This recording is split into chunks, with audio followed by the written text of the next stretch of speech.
hope you're having a fantastic time at the SWAL Summit. Our next session lead is Christine Wincentaylo, an 18-year-old environmentalist, mental health advocate, and body positivity activist. She spoke at Haven 2020, and she's a mental health blogger for Peace of Mind Canada. She also wrote an article with the female lead. She's currently going to McAven University to study to become a social worker. In her free time, she writes and produces music, plays soccer, and goes for hikes. Without further ado, I present How to Create the Discussion of Mental Health in Home and at School with Christine Wincentaylo. Thank you for the great introduction. So let's get started. So mental health and the discussion around it, that's kind of what we're going to talk about today. And first off, what is mental health? Well, defined by World Health Organization, it's a state of well-being in an individual when they realize his or her own abilities can cope with normal stresses in life, and also can work productively and also make contribution to his or her community. And there are statistics that went with that. So 1 in 6 people who are aged 10 to 19 are struggling with mental health issues. Mental health conditions are accounting for about 16% of the global burden of disease and injury in people aged 10 to 19 as well. Half of all mental health conditions start by the age of 14, and most cases aren't undetected and untreated. And globally, depression is one of the leading causes of illness and disability among adults. Suicide is the 3rd leading cause of death in 15 to 19-year-olds. And the consequence of not addressing any of this sooner is, in adulthood, people are being impaired both physically and mentally with their health and limiting growing up and having a healthy state. So these statistics are a lot to take in, and it's something that's very sometimes hard to cope with when you hear these numbers, because it is a lot and it's not a good thing, but this is a time for change, and I think we are heading to the right area of change for us. So first, second off type of thing is, what is self-care? So looking at that, it's kind of wellness to maintain mental health. It's preventing and dealing with illnesses, and it also has an impact on all aspects of our lives, from anything to our relationships, to our school, to even our social class in like where we sit with, like if we're in middle class, high class, it all really affects every area of your life. And with that being said, self-care is something that I wish I did more often when I was in high school and in junior high, but I never really knew about it much. Our school that I went to didn't really talk about it much, and it's becoming more common that self-care is just a fun thing to do. So the kind of things that always kind of helped me was having a good amount of sleep, having a balanced amount of nutrients with foods, making sure to drink your water, calling your friends, doing things that you enjoy, and able to kind of like balance out life, and also able to deal with emotions in a healthy manner. So being able to not be closed off when I'm feeling sad, talking about it, expressing how I need to.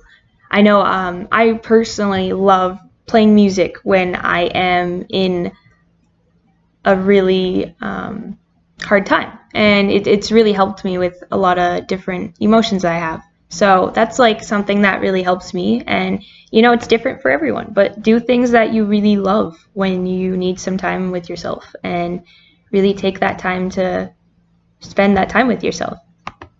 So why should we be talking about mental health? I remember the first time I heard mental health as a statement was when I was being diagnosed with anxiety, and I personally didn't really know it. Like I'm in school at this time, and we didn't really talk about it in school. I didn't really know much about it. I just knew mental health, just the word. I didn't know much really what it was. And, in school, it's like I was a person that was really struggling with trying to deal with my mental health while also dealing with schoolwork. And I remember when I was about 16, I was having panic attacks like every day. and it was constant throughout each day. And it just became very overwhelming that it kind of overpowered my whole day, and I usually was exhausted by the end of my first class. And obviously no one wants that, and I tried to sleep as much as I could, but when you're anxious, you cannot catch up on your sleep because you're just so exhausted from being anxious. And so pretty much I thought, okay, I need a day off. And my mom was really great about it, which I am forever grateful for. She let me take like a day off if I needed it when I felt really anxious and when I had a lot overwhelming me at the time. So what I decided to do was tell my teacher, I'm not feeling great. But I kind of took a step back and was like, wait, I don't know if my teacher's going to take me serious or my teacher's going to really understand why I need a day off. It might seem as an excuse because I'm a student that's going to school because I have to. And I decided to just tell her, hey, I have an appointment that day. I can't come to school. And I just was so sad that I couldn't get myself to say, hey, I am not doing mentally okay right now and I need a day off. And, I now see how much the stigma is with mental health and how much different people look at you when you have it. And it really made me look at, okay, what should I do about this? Because I'm a student. I'm having to deal with this constantly, and I know I'm not the only one. And at the time, I felt like I was. So it really changed my perspective of what to do about that because I'm in high school. This is a time of everyone's changing and trying to figure out what to do for the rest of their lives, and there's so much happening. And I just really wanted something to change about that. So looking at that was mental health in schools. So that discussion of it in schools needs to be common. And I thought about this and I'm implementing this into my own university, but you guys can too. Meditation for before a test, let's say, is something that I really like and I'm starting. And it's also with that is like a wellness week. So having like a week focused specifically on like self-care things to help with your mental health. And it's like these things are something that should be very constant and should be happening because this world has been a crazy year. And, COVID definitely has made a lot of different changes. So I think is to be aware that we might need a little extra help with our mental health right now, and that's totally okay.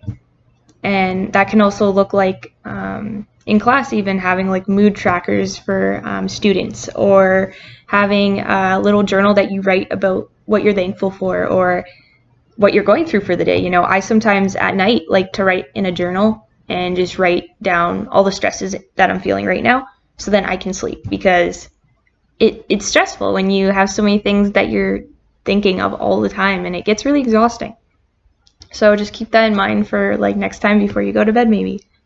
Another thing is creating a school group. I know some of you guys might think like this is not going to be a good idea because you want to fit in and it might feel weird or you just don't feel the support there. And that's honestly so fair. And I remember, there was some school groups that were dealing with mental health, but it wasn't very big because there just needs to be that extra support from teachers and other people in the school. So I think with all as a community with your school, it can actually work out really well. And again, these are always possibilities whenever you want to do this or where you feel empowered to do it. And, bring your friends along with this. Your friends are your best supporters. So definitely bring them in on it if they want to.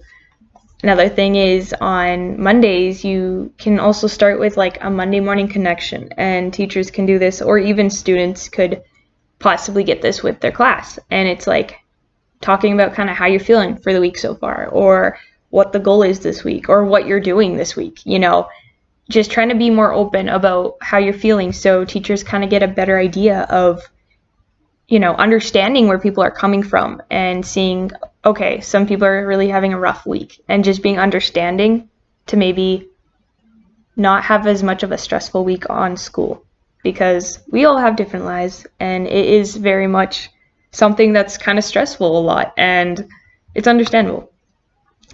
And with that, so you got kind of some ideas, I think, for a discussion of school mental health with the kind of ideas I gave you. And it's also like a discussion of mental health at home. And I remember talking about it the first time to my family, and I'm not going to lie, it did not go that well. They kind of ignored what I said because they just didn't know how to deal with it. And I think that's a big thing that a lot of people have is, if you're brought up in a family that stigma is very constant, it's very hard to break that barrier. And, it's not going to be easy to try to change that, but it's always worth that change because then there's just more open doors for mental health discussion. And, sometimes it can feel really overwhelming with having to try to tell your family what's going on. But I think my best tips for you guys would be talk to people that you trust. You do not need to talk to everyone in your family. If you only trust a few people, do not feel that you need to tell everyone when you're just not ready yet. Be really self-aware of when you feel ready to talk about these things. And another thing is being straightforward. So again, be as honest as you can with whoever you're talking to, because the more they know, the more they'll understand, and you can work with that. Also, be in a safe and comfortable area when you're talking for yourself personally. You want someone that you're comfortable talking to, but also for yourself. If you're in a comfy area or somewhere that you feel secure, it's going to help the process go a lot easier for this discussion to happen. And lastly is looking at how to look when your family member or friends or loved ones that you're talking to, what kind of reactions they're giving, and if they kind of seem confused, or if you feel like you're overwhelmed when you're having this discussion, you can take a minute and they can talk as well and kind of give them some time to kind of see what they say about it, because communication is everything, especially with mental health, because the more we talk about it, the more easier it gets. So continuously keep doing that. Take those small steps. A small step really adds up. And I think that really showed up for me when I started to slowly talk about it a little bit more to my mom. And I kind of slowly started to talk about it each day kind of thing. And each day it would be like, oh, you know what? I was really anxious today. And then, it kind of starts with that, and then you keep talking about more stuff that's really impacting you, and then it kind of helps with having that communication with people that you are close with. And lastly, we're going to be talking about how this all kind of plays into a part of our generation as youth. And this quote kind of spoke to me, and I know I kind of started to use it when I first was advocating for mental health. It's okay to feel unstable. It's okay to dissociate. It's okay to hide from the world. It's okay to need hope. It's okay not to be okay. Your mental illness is not a personal failure. And I think that's a really good reminder that, we're all on our own paths, and that's the unique thing about all of us. But that doesn't mean we have to do it all alone. And, it's kind of ironic how all of us personally are probably really hard on ourselves compared to other people. We're not as hard on. And I think we need to look at that and be, self-aware that we need to still be kind to ourselves. We need to still be self-compassionate towards ourselves because we're amazing. Like, if you're in high school, if you're in junior high, if you're in any education, that's amazing, because I know I was the first to be in university, and that was a huge step for being a generation that never did before. And again, like, this is a time for us to change. We are the change makers. This is our generation of people who are going to become bosses someday, entrepreneurs, and this is a time for all of that to happen. You're never too young and never too old to start any of this. And it's like, I'm meeting all these amazing people who are like 14 years old. Like, that's amazing that 14-year-olds are wanting to like advocate for this, for mental health. Or, looking at people who are like 50 years old who are advocating as well. It's amazing what community can do. And again, never limit yourself with any of this. This is always going to be an open door for yourself of what you want to do for yourself, and always being able to do what you feel is good for you. And also dream big. Things seem really small sometimes, and then once you see the impact of it, it makes it a whole different thing. So always keep that in mind. And I really just hope that this helps in some ways for maybe discussions with your family or school. And thank you so much for listening to me.